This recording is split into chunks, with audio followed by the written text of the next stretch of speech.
जब वो हर बार जन्म लेगा ना, उसकी बद्दुआ पीछा करती रहेगी हमारी। गाइस, एल्विश यादव का एक इंटरव्यू आउट हुआ एबीपी न्यूज चैनल पर, जहां पर उन्होंने स्नेक वेनम केस के बारे में बात की। एल्विश, ये बताइए कि अभी तक तो आपने ग्लैमर देखा है, पूरी एक सेलिब्रिटी हैं आप, सेलिब्रिटी होने का आपने वो तमाम चीजें जी। अभी जब आरोप लगे तो किस तरह से जिंदगी बदली?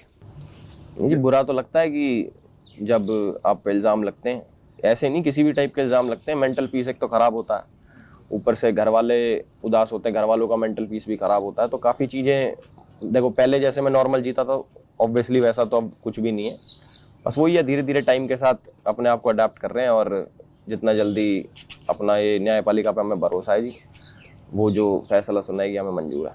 एल्विश, ये बताइए कि इस जब 6 दिन आप हिरासत में रहे, आप 6 दिन, उन 6 दिनों की बात बताइए। उन 6 दिनों में एल्विश यादव ने क्या सोचा? नहीं, सबसे पहले तो जी देखो, मुझे तो पता ही नहीं लगा कि ये क्या हो गया।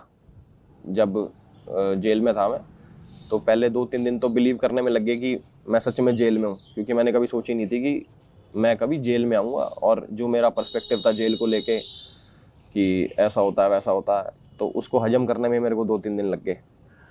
बाकी तो देखो, भगवान ने चाहा था 7 दिन रह के आ गए, अब भगवान चाहेगा तो बाहर भी रहेंगे।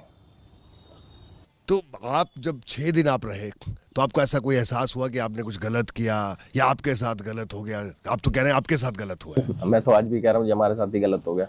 हमने गलत क्यों, मतलब क्यों गलत करूँगा मैं, मुझे तो ये समझ नहीं आ रही। और ये जो जितने भी आरोप लग रखे हैं साफ आपके, दूर दूर तक कोई लेना देना नहीं मेरा दिन से, कोई लेना देना नहीं। तो ये कोई दुश्मनी है एल्विश यादव से किसी को, या क्या है? देखो, मेरे को किसी ने बोला कि जब आप कामयाबी की सीढ़ी चढ़ते हो तो आपके चाहने वाले भी बढ़ते हैं, आपके ना चाहने वाले भी बढ़ते हैं।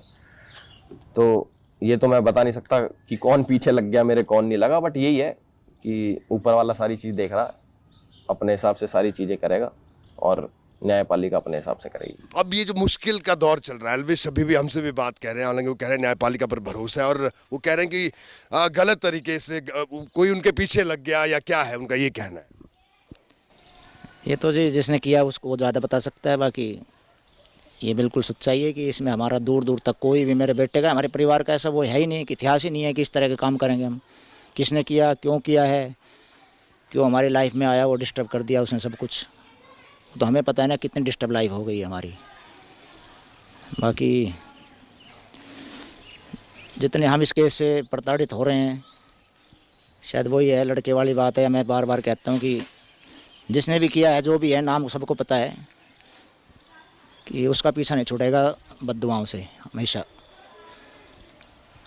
जब जब वो हर बार जन्म लेगा ना, उसकी बद्दुआ पीछा करती रहेगी हमारी।